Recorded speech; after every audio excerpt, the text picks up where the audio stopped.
this is the first time we're trying the multi-way stream, because as if one stream wasn't hard enough, we wanted to test it across multiple things. So I think if you can hear us, even throw a thumbs up in the comment and let us know where you're listening from, whether that's Twitter, LinkedIn, YouTube, Facebook. That would be amazing to give us some feedback on what's going on. But it's been 2 weeks since our last live in this format. So myself, Matiu, and Kody here, living the technical dream, and as I said, stepping up, trying to increase the difficulty.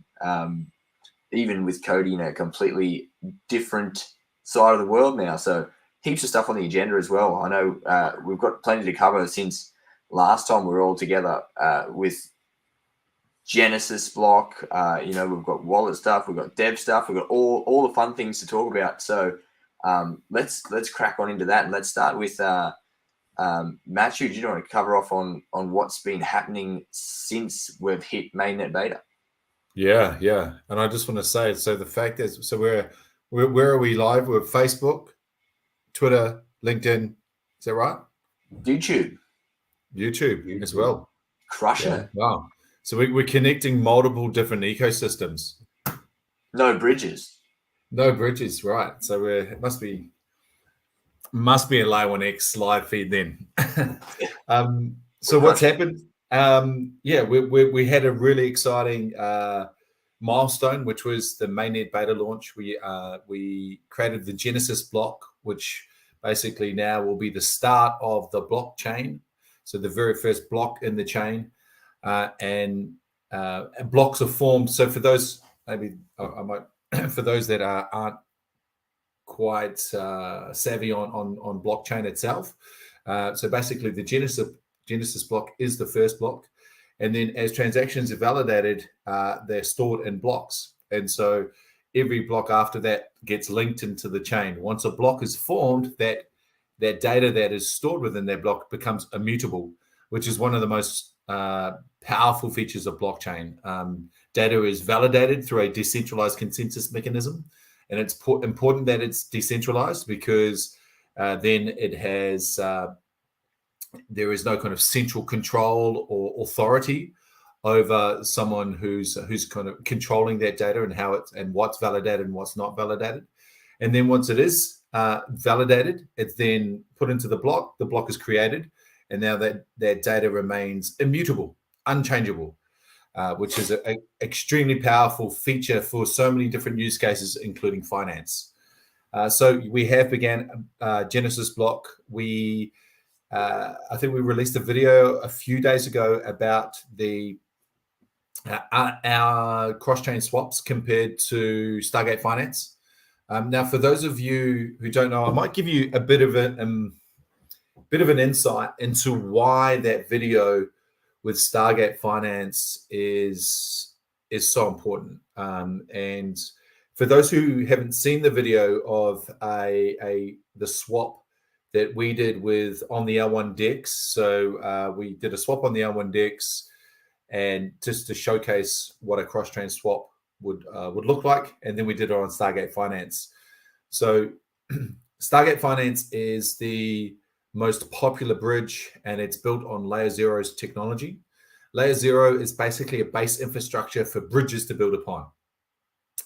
Now, Stargate Finance, interestingly enough, owns quite a large share of the bridging market. So, and to kind of quantify this for those people that love numbers, last month in August, there was $8.4 billion of volume bridged in 1 month. So if you extrapolate that over a year, that's $100 billion of bridge volume potentially in what is not a bull market. Important to note. And so out of that 8.4 in August, 2.3 billion was done by Stargate Finance. So we did a video showing $1 transferred from Ethereum to Optimism on Layer 1X using the crosstalk technology. And we compared that to $1 transferring from Ethereum to Optimism on Stargate Finance. The difference is in speed, where that it took crosstalk 19 seconds from start to finish, and then and it took Stargate Finance over 5 minutes. So just in that, what's that, 15 times faster. And then when we look at the cost, it cost Stargate Finance about $10, and it was about $3, $3.50 through crosstalk. So it's roughly 30% of the cost. It is 15 times faster than the most popular bridging solution in the market, which does $2.4 billion a month. So I think that's really powerful to understand and to quantify how strong and how powerful that video is. So we showcase that, and just to show you, look, this is what's coming, and this is what you can do with crosstalk. We've also last Friday, and I'll go into this a little bit later, but last Friday we also had a Twitter Spaces with Kevin, talking about the developers and how you can build on Layer 1X and what's coming. Talked about the developer portal. I'll go a little bit more into that. I can give you a bit of a kind of summary view on what he talked about. But it's been a really exciting start for us. We're about to travel over to, so Mike and I are about to go to Token 2049. And we'll be there Wednesday, Thursday. So if you're there, please come and find us, and we'd love to catch up with you. And then we'll be traveling to Dubai. And in Dubai, we're actually meeting a labs team that we've connected with to talk about using them as one of our partners to help build out the ecosystem and create a pipeline of applications that are coming through to the ecosystem. So I think that's really exciting as well. We're really looking forward to not only Token 2049 and getting to talk to more projects and chains, but also the fact that we actually get to catch up with the labs team as well and start to really kind of lock down some more projects coming onto the ecosystem, which is pretty cool. That's awesome. And I think a really good wrap up, like you said, of the cross-chain swap that Kevin's done. And I really enjoyed watching that video because you get to see Kevin go through and explain everything on the bridge. And I think if you're a seasoned crypto user or not a seasoned crypto user, you can see the frustration level increase as he sits there waiting for the transactions to go through with the bridge. And if you've been there before, we all feel that way in the video. James didn't. Oh, I know. I think I've waited like the longest I've waited is probably 3 hours for something to come across. I know someone who's waited 2 days, sweating. Yeah, just sweating to see is it going to be there? Have they spent it on me? Has someone rugged me on the bridge? Right. Scariest thing ever, waiting for bridge money to go across. It's just, you see, and then, like I said, exactly, that video really shows, I think, the pain points as well. I think in the video as well, which I believe James has put in the comments for everybody to be able to jump in after and have a look at. You even see Kevin go through some of the options and have a look at the XLR as like, oh, it's a $32 minimum to be able to transact with $1, and he's just like, well, it's not even worth testing this one. So it's I think a real eye-opening experience to watch that video if you've never played with bridges before, and how much difference using Layer 1X brings as opposed to trying to use those. So yeah, definitely check that video out as well. Yeah, we get we get asked all the time, and everyone in the community will say it. How do you guys compare to this solution? How do you compare to this solution? And people will, are interested because there are quite a few different solutions out there. So one of the reasons why you'll find that we are cheaper to do that faster as well is that, and I think the Stargate Finance was the example that he showed, or maybe it was XLR, one of the two. They're both the same anyway in terms of they interact with 4 contracts on both sides. So source, destination.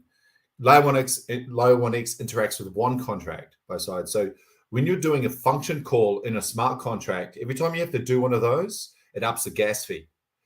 So, but the genius behind what Kevin and the team have done is developed by putting all the necessary functions within one contract. It means you only have to call one contract, which reduces the gas fee. So you add that innovative thinking, that cost saving initiative to the fact that when you go cross chain, that's a 1 cent gas fee as well. That's where you're going to get massive amounts of discounts and savings from chains like Ethereum. You're still going to get discounts and savings on any chain that you kind of you go cross chain with versus other competitors because they're dealing with multiple contracts. But you really see the difference when you're going in and out of Ethereum, right? When you're dealing with them. And just so you know, 75% of all cross chain activity happens in and out of Ethereum. So like it's a huge market to be able to create some massive savings. And funny enough, I don't know if you noticed this, when he went into Axelar, I think it was Axelar's satellite solution. I think Axelar has a squid router and then they've got satellite. You'll notice that when he went to transfer USDC, it wanted to take USDC from Ethereum and turn it into Axelar USDC on Optimism, because that's what Axelar does. It actually has its own stable coin that it swaps in a pool on both on the destination side and the source side. So it's extra swaps as well with because they don't have a virtual machine, right? So they've got to make those swaps somewhere on the other side with a minted token that they have. So it's another limitation to that particular solution. Well, we could keep on going because even you look at all the solutions out there, and you can take them apart, whether it's cost, whether it's speed, whether it's the flexibility and ability to do cross-chain logic with conditional messaging, meaning an if and then. If the price goes to that, I want to make a swap, but I want to do it on this chain with this particular coin at this value. No one's going to do that, right? Other than Layer 1x. And if someone else figures out how to do it, they're not going to do it as cheaply as us, just because of the way we've configured it all into 1x flow contract. So yeah, it's significant. It really is significant. We were on a call today with a team that's actually a really exciting team, and I think what they're doing is really exciting as well. And look, if things progress, we can announce, probably in the coming weeks, a partnership with these guys, if there's a win-win for us. But we were talking to them, and they had a few questions. They saw some of the videos. They had a few questions around our solution about being decentralized. Were we using our own consensus mechanism? Was it based in the layer in the layer one? And as we went through the answers to their questions, they were just blown away. There's nothing else like that out there. That was their words. Nothing else like Layer 1x. So it's cool to hear, right? It's really cool to hear, and the market is massive. I think one of the main talking points that the audience loves when we get on these is that it gives Matiu the opportunity to just really geek out and go on a journey of technology. I think that's the crowd favorite here. Is it's you think you know a lot of stuff about stuff, and then we get down the rabbit hole, and then there's all these other things, and there's hand movements going and bits and pieces. You love that. I mean, that's my favorite stuff. But yeah, it's once again, just coming back to the video, one of the big things for me that I think Kevin did really well was take everybody through if you go into the journey on the block explorers, here's how many contracts this has to go through and what that means. And I think that was really good.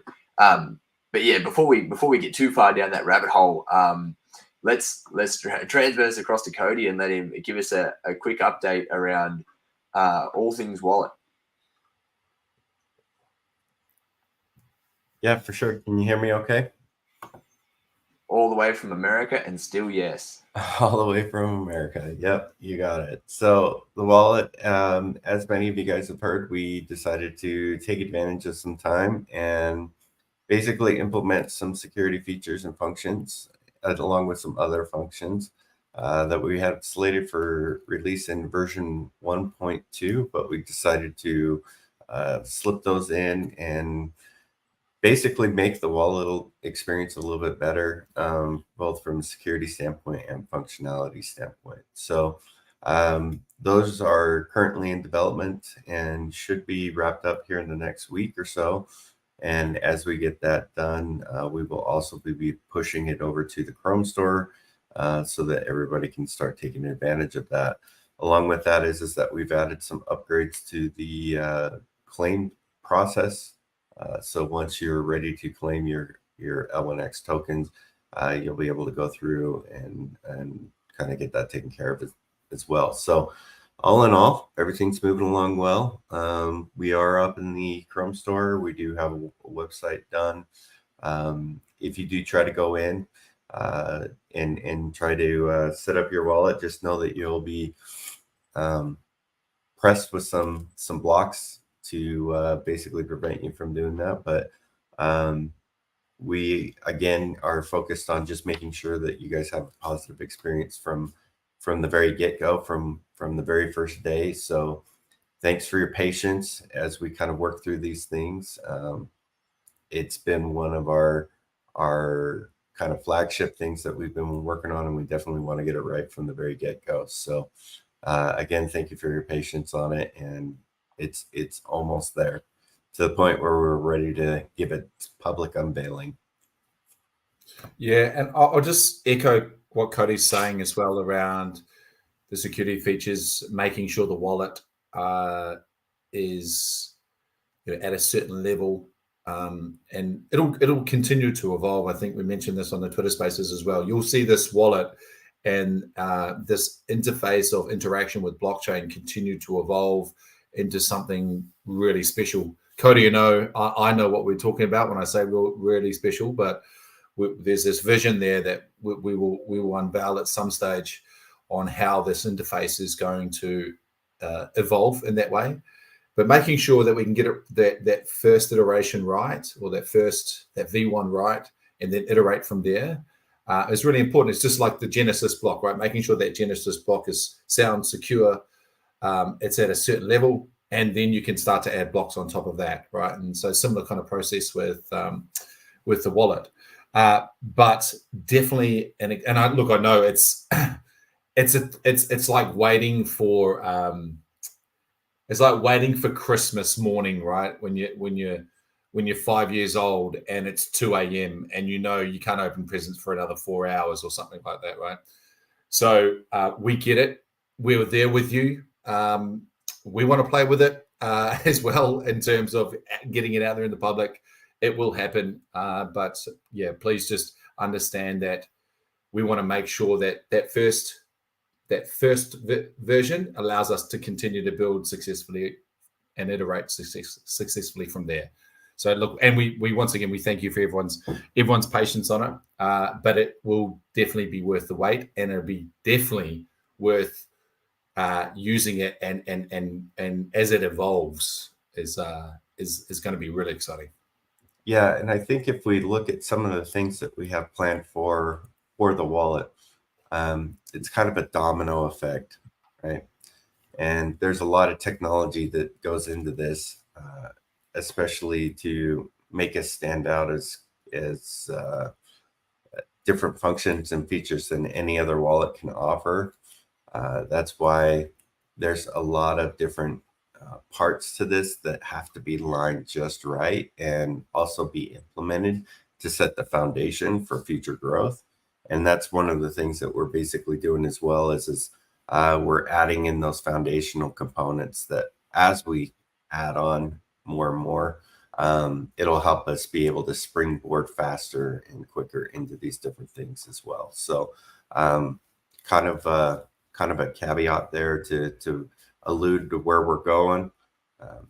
As Matiu said, as many of you have heard, there's a lot of fun stuff coming that I've got planned that I've shilled out in Discord. So if you aren't participating in Discord, I highly recommend that you do. because you'll get me getting on there late at night and just spilling some of the alpha that I've been working on during the day or during the week. So highly recommend you get involved.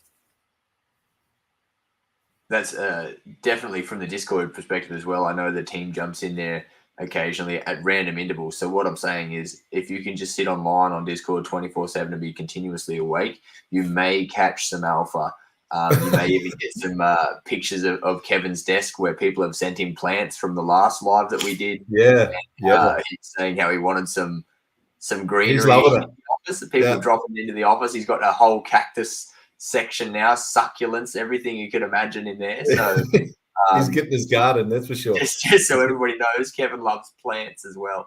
And he was like, I just got to say, he was stoked to, he was really happy that, he's when it comes down, boils down, he's a dedicated developer. He's a fairly humble guy, but he's driven, right? But it's nice that, I think you mentioned he'd love to have a garden one day, and next thing you know, a couple of people bring up some plants. So I think that was great, and it just shows you, I think, the community that we have. I think it's just it's such a cool community, right? That we've got. We've started growing, led by some pretty cool mods. But I think it's great. It's really lovely gesture. Yeah, like I said, you can get that sneaky little bit alpha as the team jumps in and you bribe them with plants. You'll get the sneaky little bits from them.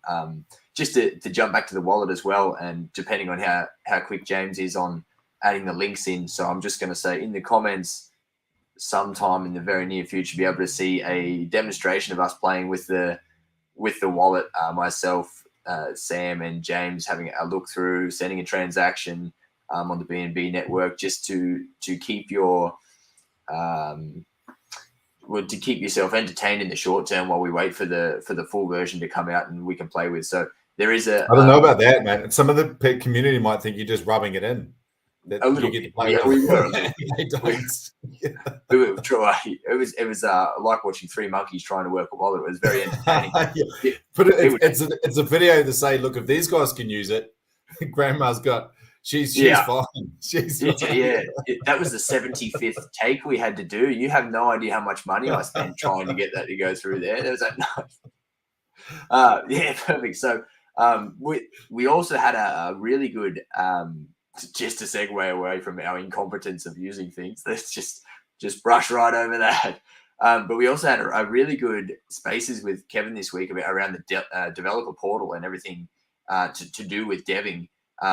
And I know that Matiu loves to geek out just one more time. So can you give us the overview of what happens there? What's the go with that? Yeah, and look, guys, the wallet is quite technical. I do encourage you to listen to that spaces, and because Kevin does talk about the technical sides, but he also talks about other things like. There was a really good question from a gentleman called Benjamin. I think it was Benjamin, and just asked, how did it all come about? What was, what was the kind of catalyst for creating this, and why hasn't someone done it already? I remember Kevin saying to me that they spent when they decided to, and when I say they, him, and after he kind of had drafted out the white paper, he then worked with the blockchain team at UWA to finalize it. But there was a good 6 months on just trying to work out what was the problem they were trying to solve. And I think that's probably the core of the answer to why now, why has it been solved and why has no one else done it, is that they spent so much time in really kind of deciphering what is the actual problem. Because when you look, it's funny enough, and I say this all the time, but you look at something like a CCIP solution or an Axelar solution, they don't have their own virtual machine. There's no consensus mechanism tracking that transaction cross chain to validate it. There's it's the interoperability, it's the 1 cent gas fee, it's the utilization going from WebAssembly to eBPF to lift the performance. There's so many different components in there that add towards solving the problem. in quite a unique way that no other chain is doing that. And that is solution is born from a lot of time and thinking about what the problem is, and then having a look at what does this solution need to deliver on so many different levels at so many different angles to truly solve that problem. And I think he answered that question there on the Twitter Spaces. It was great. It was great to listen to. So if you do get a chance, but I'm going to attempt to summarize what Kevin says.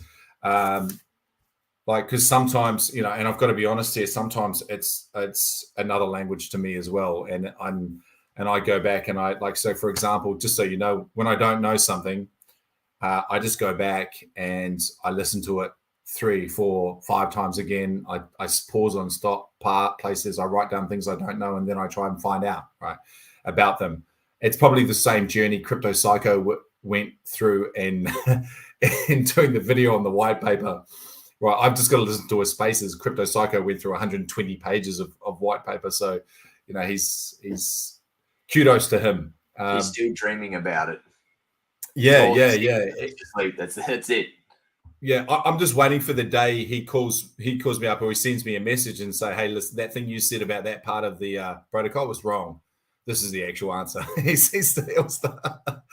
start to educate me on Layer 1X, and I welcome that day, Crypto Psycho. So come on, we're waiting. But look, to kind of exactly, yeah. But to kind of give you a bit of an overview of what Kevin kind of covered. This is a very much a trimmed down kind of version of this. But so when you have a look at, he started with a system overview, and he started by saying, look, you've got 3 unique nodes, right, that operate within the system. You've got the event listener nodes, which pull the events and the data from source chain. And then you've got the full validator nodes or the execution nodes, which help with validating on the main consensus mechanism. And then you've got the signing and broadcasting nodes. So there's those 3 different types of nodes that make up the node infrastructure of Layer 1X. Now, when it comes to, and I'm just going to read from some notes that I've made here as well, just so I don't stuff it up. But when it comes to the Xtalk contract, it's quite unique because its main objective, the Xtalk's main objective, is to process, store, and execute event-driven data and payloads. And it's guided by the logic. Let me kind of explain that, right? So when I say process, store, and execute, that means, let's say they're an event-driven data. So let's say a particular event listener node is listening for an event. And that event could be anything really. It could be a particular price of a token has reached a point. Let's say a certain time period has gone by. It could be anything, any event there. What it would do once the event has occurred, it will process that event as happening.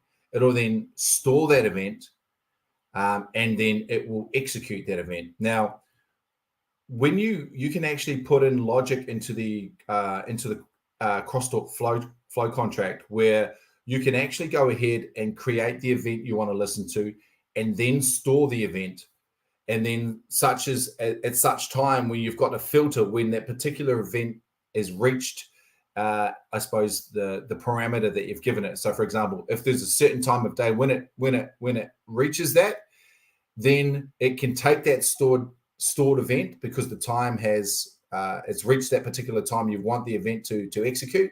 It'll go into the storage, and then it'll execute that event. So you can actually, the important thing there is that you can create events and then store those events until you want to execute. So that's probably a really important thing to do, because you can't really store events anywhere within CCIP or within XLR. You're still relying on the source and destination chain. With us, you can store that event within our own Xtalk flow contract, our own VM. And then when it comes time, when the filter is reached, whether that, let's say a token has reached a certain price, or there's a certain amount of volume that's been traded on a token, or a certain time period, whatever kind of parameter you want to put to it, once it's reached, then that sort of event gets pulled out and executed. So it really can, what it does, it helps you create this, I suppose, these smart contracts collaborating cross-chain. So when you want to access an application, so for example, and I think I've used this before, when a particular, if let's say you've got a USDC lending protocol, and let's say you want to deploy USDC when an APY gets to 12% interest rate, for example. So let's say you've got these smart contracts, they've got a stored event and waiting for that event to reach. So they're waiting for these lending protocol on any of the chains we're connected to reach that APY level of 12%. Once the event listener hears that event, it pulls out the stored event and executes. And the event that it wants to execute, or the logic that it wants to execute, is take my USDC and put it into that lending protocol. So just an example there of how you could use that particular Xflow contract and the events that you can actually set up. In terms of the different sort of contracts you can do, you've got an Xtalk port contract, which basically allows you to configure the event, and then it also, what the event listener nodes do, they almost have their own, or they do have their own consensus. They've got to reach consensus on whatever that event is to validate it before it then goes to to get stored or goes to be executed. So there's that level of validation prior to it hitting the execution node. The next contract is the commander contract, which then that'll allow for storage. It'll, like how I said before, it'll allow you to store the event. It'll allow you to process the logic. It'll allow you to assign on the other end who wants to sign for that event. And then when you come to the third contract, it's what we call the help contract, where, okay, where do I go now to, you've allocated someone to sign it. Here's a contract to go find that particular signing node, and then for them to sign off. So why would you use a specific signing node as a developer? So let's say you've got a particular event that needs to be executed, but you want a particular node, an owner or who owns a signing node. Only that node can sign off on that event. So let's say you've got an invoice that you want to, let's take a real world example. You've got an invoice that's come through and you want that invoice to be signed by a particular person within a business. That business itself has its own node. An invoice will come through. It'll get sent to the signing node. It'll be signed off by the owner of that node, and then that invoice will be processed. Sort of that sort of process what we're talking about in terms of what it allows you to do cross-chain. And I feel like I'm jabbering here a bit, so forgive me because I'm probably reading notes. And then I suppose for the devs themselves, in terms of what's the workspace they could be working in, or what's the environment that they're going to be building in, Kevin talked about a place called the Workspace that developers will go in and start to build out their contracts. And there's really 4 different, I suppose, types, or 4 different things that you can use within the workspace. So there's the L1X VM workspace, which is basically the most basic level, where you might want to create a token on the L1X system itself. You've got the L1X EVM. So let's say you've got Solidity contracts that you want to deploy something on the L1X network. You would operate in the L1X EVM workspace with Solidity. Then that EVM contract would then communicate with the L1X VM. So that Solidity-based contract could actually work natively on the L1X chain. And then you've got the third workspace, which is the L1X VM crosstalk, right? Which is where you're interacting with the L1X VM directly on the native chain, but then you want to use cross-chain interaction. And then the fourth one, which is probably the most, we can really push the boundaries, the most sophisticated one, is the L1X EVM crosstalk, when you want to build in Solidity, interact with the L1X VM via the L1X EVM, and you want to go cross-chain. So what he's done is he's built these workspaces, these 4 different areas, because anything you want to build will be in one of these 4 different areas. So going into the developer portal, we always recommend know first what it is you want to build. So when you get there, you can identify which workspace you want to be working in: L1X VM, L1X EVM, L1X VM Xtalk, or L1X EVM Xtalk, right, or crosstalk. So then once you know what you're building, you can go to the correct workspace that you want to go into, and then you can start to access or work within that workspace, access SDKs, have a look at the videos, have a look at the tutorials, and really start to construct whatever the application is. Now, Kevin is building out tutorials and videos, and I've already seen them now. We're going to be publishing them really soon for the developers that are out there. But it goes through certain things like covers the architecture of crosstalk, how the L1X consensus mechanism works. So it gives you a really good idea of the total protocol and the system itself. And then it starts to kind of narrow down into that workspace on, okay, now you understand the system. What is it that you want to build, and what workspace should you be working in, if that makes sense? But the cool thing for developers, right, is that it's so modular and Kevin's built this in a way where it is modular. And when I say modular, for those who don't know, it means that you can take components out, right? You can use this module and then piece it with this module. And it's not like one big set that you kind of, it's inflexible. It's a whole bunch of modules combined to create that set. So you can take a piece out here, you can take a piece out, you can modify this piece and put it back in, you can modify this piece and put it back in. So it really does give you the flexibility and creativity that you can kind of use within the system. But Kody, I think your lips are moving. I was just going to simplify it. I was just going to simplify it and just basically say it's like building with Legos. He provides you these step-by-step instructions of building with Legos, right? So you can definitely swap it out for this or that. And if anybody's seen the movie Legos itself, you can definitely become your own Lego master builder. So he's made it that simple.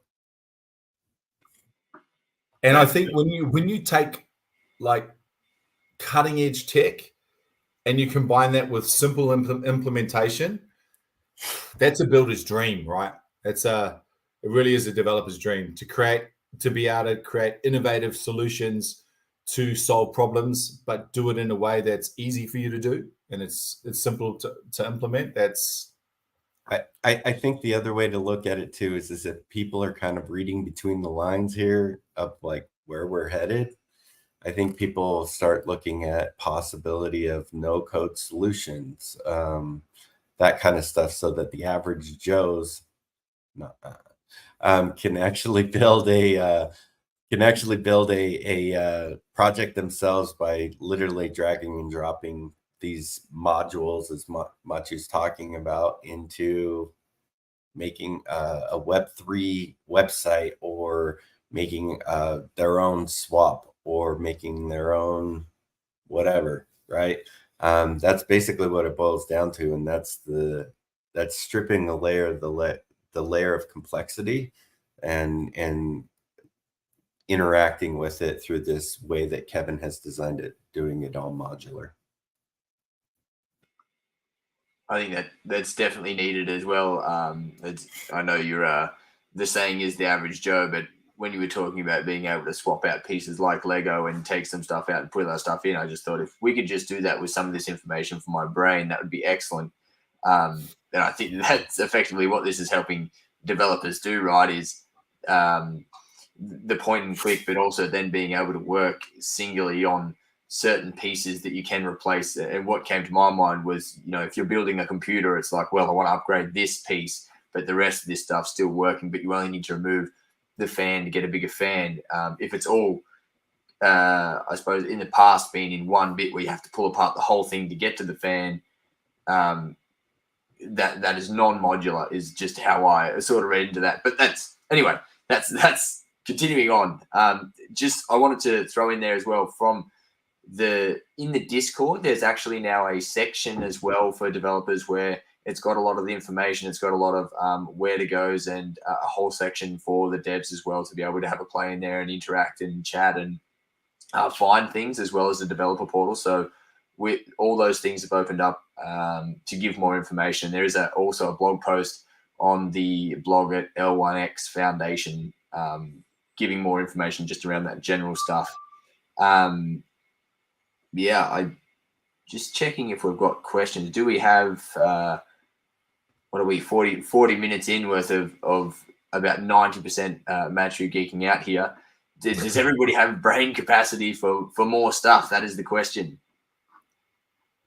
Oh, look, I think we've got some questions here. So will vested tokens be auto staked? Okay, so, and I've hinted at this, but I don't know if I've talked about it on the Facebook to anyone who's just in the Facebook community. So let me kind of talk about it again. So when we're going over to Dubai this week. We'll be going over to Dubai, and one of the objectives there with the team we're meeting is to finalize a few things that we can then announce and roll out what is called the X Perks program. So the X Perks program will give people who have contributed in the public sale, the private sale, the seed round, the opportunity or choice, I suppose, to opt in for one of the X Perks tiers. So X Perks program is a level up, and I suppose an evolution from your normal staking system, right? So proof of stake, you take your coins, you delegate it to a node, and you get an APR. X Perks program will be a program where you can do that, and you will be rewarded from block transactions. And just know with L1X, it's quite unique because you're not just getting transactions on the native, you're getting transactions from the cross-chain swap. But also, we're adding elements in there that makes it even more beneficial to be a staker, to be an L1X coin holder that wants to stake, to be able to join this X Perks program. And what we're finalizing is the launchpad. So normally, traditionally, a launchpad would have its own token. You'd have to buy that token, and anyone holding that token would have a certain level of participation in all the projects coming through that launchpad. What we're looking at doing is actually creating a launchpad where the coin or the participation is directly related to what level of X perk you are. So not only are you getting the opportunity to get a staking APR, these coins that are rewarded to you, depending on what tier you're going into, will depend on what level you also get to participate in projects coming through L1X through this launchpad. Now, a little bit of a hint, Crosstalk technology allows this launchpad to raise funds for any project on any chain. So it's not just limited as this launchpad evolves. It won't just be limited to projects want to raise on L1X, but it can also include and give opportunities for projects building on any chain to raise through that launchpad. And the cool feature about the launchpad is that it doesn't have its own coin. It's all directly related to who's staking, how long they're staking for, and how much are they staking, right? Which gives another level of value and utility to the L1X coin. I'm really excited to roll it out. I don't want to give too much away about the detail, but I think you've got a bit of a hint there that not only does owning the L1X coin allow you an opportunity to get in at the ground floor of a project that has the ability and potential to revolutionize blockchain, which is L1X, but it also gives you the opportunity to get in really early on projects that are building on top of that technology. And if anyone's been part of a launchpad project launch, they can be, let's just say, not financial advice, but it's not a bad place to be if you can take part in the launchpad projects at early stages. We said we weren't giving away any alpha this chat, and you've ruined everything. But so to answer the question, will vested tokens be auto staked? I think hold off, wait till you see your options for the XPEX program. What we want to do is we do want to give options to pre-sellers that have vested tokens. So stay tuned to specifically what we're doing for private sale seed round and also public round as well. However, there will be caps on the amount of coins that can be in each tier. So first in, first serve. I think people of the community should think of it this way. It's not, and there's more, and there's more. This is not a sales pitch by any means of like what we're trying to do here. But I want you to really think, and I'm telling you this sincerely from my point of view, and as well as working with Matiu on this project.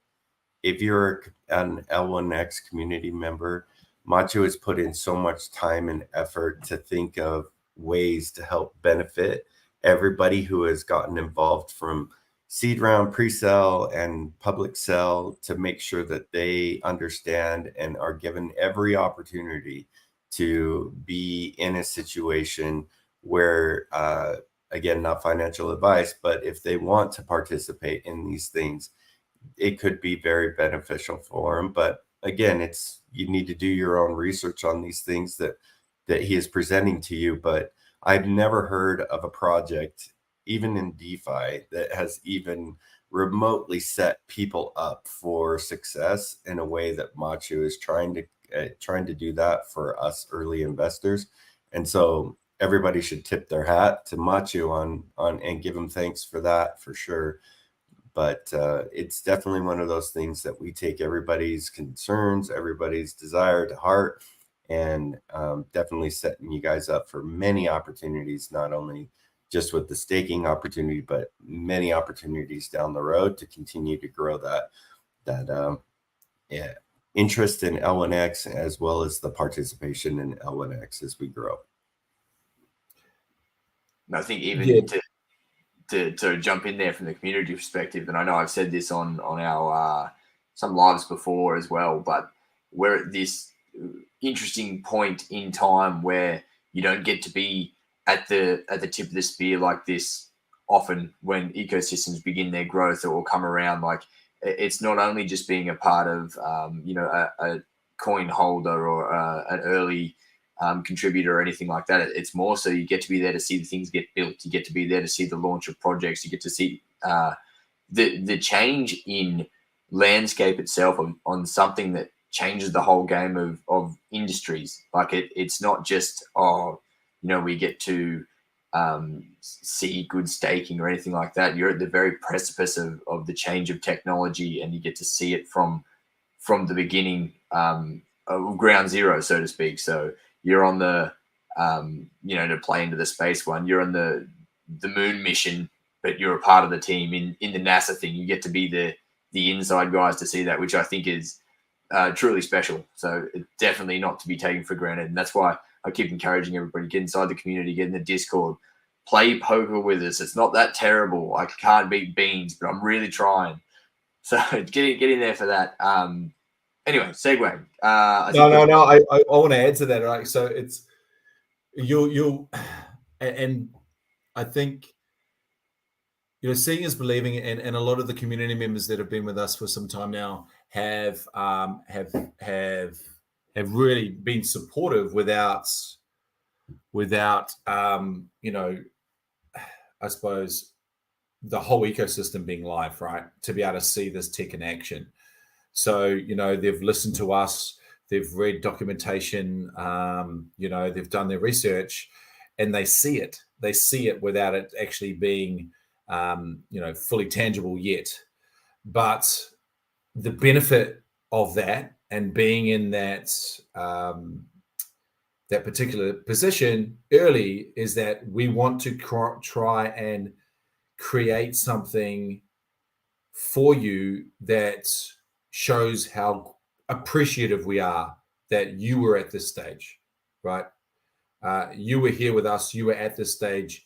You believed before you saw, right? Because, all you had to go off was research papers and AMAs and all these things that that we put out there. But as you see these things come online, like the video, for example, Stargate versus us, as you see the L1 decks come online, as you see games being built, as you see all these other applications that start to roll out, then it will become even more of a reality to you. But we want to make sure that we appreciate the fact that you supported us early, and so those are the people that will have the best opportunity on whatever this ecosystem provides. It will be those people that will be in the key seat. That's awesome. I think we're getting into it now. We're getting into the emotion of it. Before we get too far down, I think do we have more questions there? Just checking through comments. Just before we wrap up. I know streaming on 4 things is because obviously we only see just so for the public, we only see the 4 screens, then we get the things sent through. So Matiu, is any questions you can see there, or Kody? I've got some. So David Stewart, given the sheer volume of hacking and theft online out there, how will you stop them getting into your system, right? Into your systems, right? My first thing is, David, get involved so you can start calling it our systems if you're not already involved. But to David's question, I think it's a great question because we've all been part of some sort of scam, hack.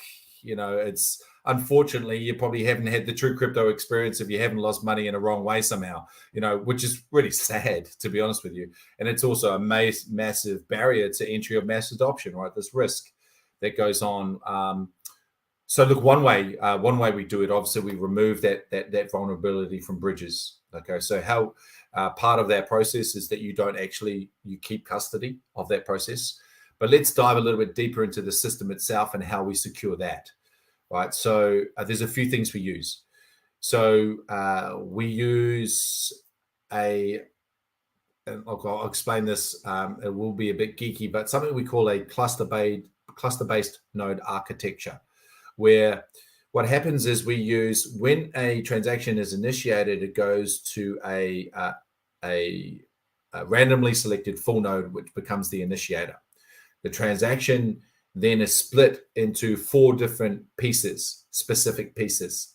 So by splitting that workload up, we're now spreading out that central point of failure, right? So we're taking it away we're reducing the point of attack. So we split that information into 4 pieces. Then each piece goes to a randomly selected cluster of mobile enabled devices which can validate that piece. So it's another thing we use around security and decentralizations. We allow for mobile enabled devices to validate, meaning that we're not limited to, say, 100 nodes to validate. We could have millions, potentially billions of validators within the pool, decentralizing and securing it. Piece of transaction information goes from the initiator node to a randomly selected group of mobile enabled validators. A random selected leader goes to a randomly selected full node to validate the information via homomorphic encryption, which is a homomorphic encryption allows for the updating of data without revealing the data itself. So it allows you to update. So we use homomorphic encryption to validate transaction. And then only if that particular cluster, the leader comes back, if it's validated correctly, the leader comes back and then everyone else goes out from that cluster to a randomly selected full node to get that validated. Only if more than 51% of the total mobile enabled devices within the cluster come back confirming the validation, then it goes to, that piece of information goes to a leader node. A constructor node. Only until the constructor node has validation from all 4 pieces of transaction information through that randomization process there. And once it's been validated there, then the constructor node will then construct the block. So the fact that we split up the workload, we use randomization in the process, we use homomorphic encryption, plus we use a form of AI called HTM, hierarchical temporal memory, which is like a machine learning algorithm which allows us to spot bad acting nodes before they cause damage. So that acts as that kind of sheriff within the ecosystem. There's all these facets that we build in, plus the mobile-enabled devices that add not only to the security of the system, but also to the decentralization of the system as well. So it's really unique in terms of both of those facets of decentralization and security that we add, that you're not going to find those combination of factors in any other layer one. And from a wallet standpoint, our main focus is to try to take some of those exploits, those hacks, those things that we've all experienced by connecting our wallets to various projects. What can we do to help protect and put in guardrails in there as well?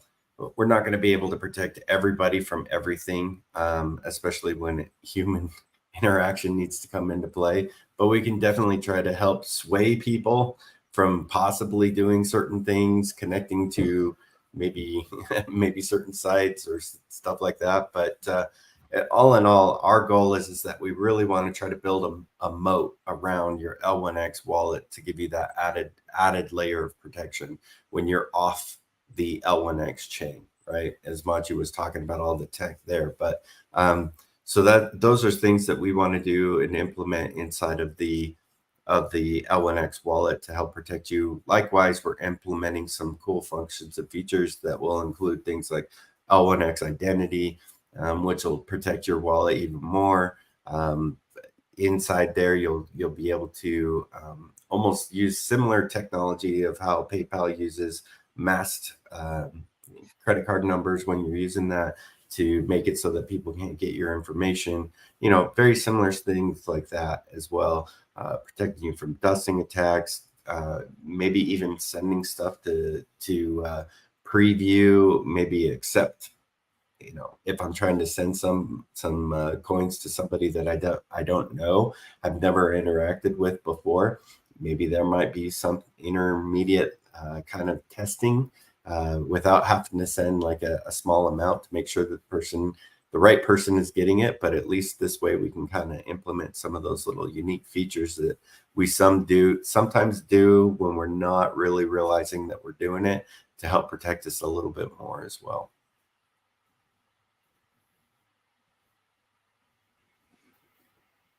Perfect. I think that's comprehensively answered that question as well. For security, I think we're heading towards that hour now. I'm conscious of time here in Australia. I know it's very late for Matiu. I have no idea what time it is for Kody. So I think time to go make a D's breakfast. Yeah, breakfast time, and we don't breakfast. Interrupt that. But yeah, I know the community appreciates you guys jumping on, taking the time to go through and wrap up and get the questions answered and really deep dive and geek out and even take Kevin's level of geek out, somehow managed to take notes on that. And I saw you flipping pages there and then turn that into something more and make it easier for us to I don't know if I did. I don't know if maybe I confused people more from my notes. So I have to listen back to it and maybe see where I can improve that. What I'm really looking forward to is the Kevin then translated by Matiu, and then Matiu translated by Crypto Psycho, and then I'll watch that one down there, and then I'll try and translate it again. And it's like that whisper chain when you end up with something totally different at the end. And I'm looking forward to what that's going to be. I've always tried my best to interpret Matiu. That's why I always go second after him. But, I'm a simple guy. I'm simple. We'll wrap that up here. But once again, thanks everybody for jumping on, and thanks for being a part of our multi-stream experiment as well. I think we did it. I think James is a genius, and we've worked it out. So huge props to James in the back end for making it all work. And I encourage everybody, jump in the community, jump in the Discord. We're in there. You can get further questions answered if you do have stuff that is lingering. We've got a full ticket system to support you as well for the community. And also, like I said, the team does jump into the Discord from time to time at random intervals, requesting plants and all sorts of weird things. So you don't want to miss out on that. But once again, thanks everybody for jumping on, and we'll see you for a very special Twitter space on Wednesday. So make sure you are there for that. Oh, do we know what's special about it? Oh, there'd have to be something special about it, surely. Yeah. Can we, There's always stuff special about it, Matiu. Come on. No, we can. Yeah, have we said that? What we're doing on Wednesday? Oh, I'm gonna be there. Isn't that it? I thought that was it. Yeah. So Wednesday, we're going to be doing the spaces live from Token 2049. So we're just going to what we're going to do is we're going to give everyone a bit of an insight into, what are some of the narratives out there, what's big in the crypto space, and how does Layer 1X kind of fit into everything. So I think it'd definitely be a space to catch. So Mike and I will be, our Chief and I will be live at Token 2049 for the Wednesday Twitter space. And yeah, giving an update on Token 2049. What are the things, what's the talking points, and also how does Layer 1X kind of fit into the whole equation, which I think would be really interesting. Something different anyway. Yeah, so like I said, not to be missed, guys. Make sure you guys and girls jump on the Twitter spaces, because that's going to be a big one.